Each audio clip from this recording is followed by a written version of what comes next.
Note it is best to put in the carrots once the bean soup is cooked 3/4 of the way so as to preserve taste.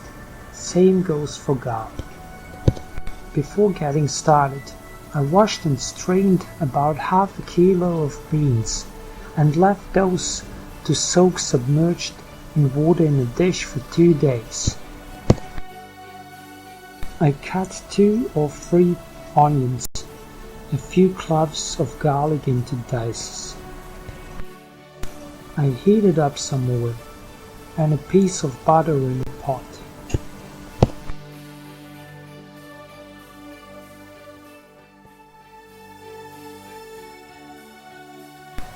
Now I added the onions and the garlic.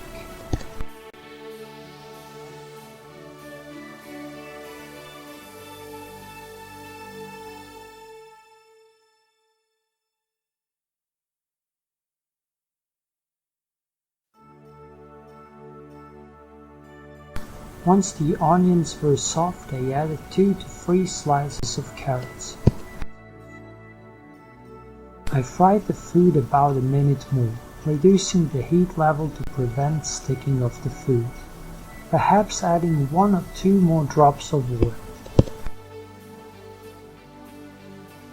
At this point I stirred in the beans, fried the food for about 1 more minute, while stirring, and added water to the pot to cover the beans and turned up the heat a little more.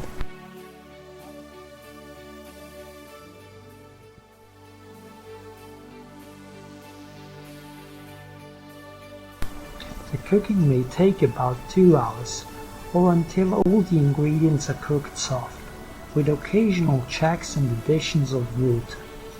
It is recommended that the level of liquid of the bean soup exceed the level of beans in the pot by at least 1 centimeter.